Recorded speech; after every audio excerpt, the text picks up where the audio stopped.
Thinking about a cheap pre-built instead of upgrading your old rig? Let me stop you right there. 2025 is full of gaming PC traps that look like amazing deals but will age like milk left out in the sun. They're designed to get your money now and leave you with a dead-end machine later. So, how do you avoid them? In this video, I'll break down exactly when to build, when to buy, and reveal the sneaky upgrade trap that quietly kills your performance and your wallet at the same time. You'll learn how to spot a bad deal from a mile away and make a smart choice that lasts. First, let's be fair. Pre-built PCs aren't all bad. They do some things really well, and for some people, they're the perfect fit. They're fantastic for anyone who just wants to plug it in and start gaming, no questions asked. You get a single warranty that covers the entire box, so if something goes wrong, you have one company to call. And let's be honest, there's zero build stress. No tiny screws, no confusing cables, just unbox and go. For many, that peace of mind is worth a lot, but that's not the whole story. The convenience often comes with hidden costs that you only discover months down the line when you want to upgrade. And that brings us to the 2025 upgrade trap. Here's how it works. System integrators lure you in with a flashy, high-end graphics card and a popular CPU. You see an RTX 4070 or a Ryzen 7, and you think, wow, this is a powerhouse. But then they cut corners on everything else. And I mean everything. You'll open it up and find a single lonely stick of RAM. That means you're running in single-channel mode, instantly crippling your CPU's performance, sometimes by up to 20% in certain games. They do this because two smaller sticks cost a tiny bit more than one big one. Then you look for the power supply, and it's a tiny, no-name, unrated gray box tucked away in a corner. It has just enough wattage to run the system as is, with absolutely zero headroom for future upgrades. Want to drop in a more powerful GPU in a couple of years? Too bad. The power supply can't handle it, and the motherboard. It's often the cheapest model available, with weak power delivery that can throttle your fancy CPU and a bare minimum of slots and features.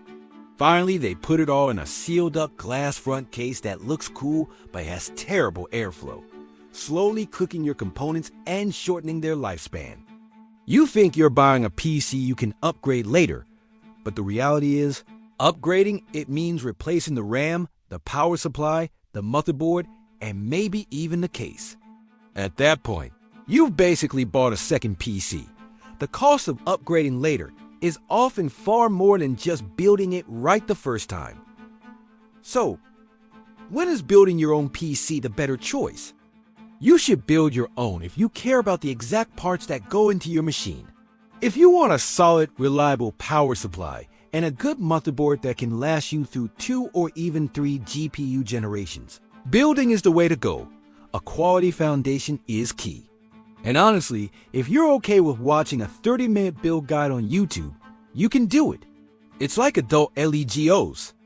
A good custom build gives you a strong foundation, makes future upgrades incredibly easy, and ensures better cooling and performance over the long term. You're in complete control of your budget and your PC's future. But what about buying? When is buying a pre-built actually the smart move?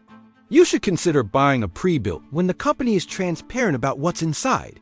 Look at the product page. Do they clearly list the brand and wattage of the power supply? A company proud of its parts will tell you what they are. Make sure it comes with dual-channel RAM. If the spec sheet says 16 gigabytes, make sure it's listed as 2 sticks of 8 gigabytes, not 1 stick of 16. And look at the case. Does it have a mesh front panel for good airflow? Or is it a solid piece of glass or plastic that will suffocate your components? If you see a checklist of good parts of branded PSU, dual-channel RAM, and a high airflow case, you're on the right track. And the most important factor, buy a pre-built when the total price is genuinely close to what the parts would cost you to buy individually. Sometimes, thanks to bulk discounts, pre-built companies can offer a deal that's tough to beat, especially when GPUs are expensive. Now for my pro tip and my favorite move in 2025. the hybrid strategy. This is where you get the best of both worlds. Keep an eye out for a good pre-built system that's on a deep sale.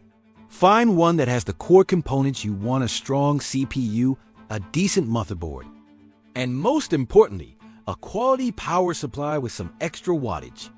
Then you buy that pre-built and you perform a targeted strike. You swap out the 1 or 2 weak points yourself. Maybe it came with a weaker GPU. Sell it and use the money to buy the one you really wanted. Maybe it only had 16 gigs of RAM. It's super easy to pop in another 16 gigs yourself. This way, you keep the warranty on most of the system. You avoid the stress of a full build, but you also eliminate the most obvious bottlenecks that were holding it back. It's a smart, cost-effective compromise. So, what's the final verdict? If your current PC already has a decent CPU, a reliable power supply, and a case with good airflow, just upgrading your GPU and maybe adding more RAM will almost always beat buying a brand new mid-tier pre-built. You'll get better performance for less money. However, if your current PC's foundation is old and weak, a low wattage PSU, a dated motherboard, and a hotbox case stop trying to bolt new expensive parts onto it, it's a waste of money.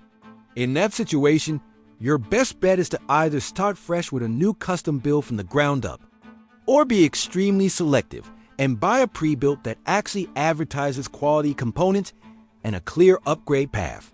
Before you spend a single dollar, do this one thing. Open up your PC case and write down the model of your power supply, your motherboard, and how many sticks of RAM you have. Just knowing that information will stop you from making most of the common and costly upgrade regrets. If you want a full no-regret 2025 build list for every budget, make sure you subscribe to the channel. Thanks for watching, and I'll see you in the next one.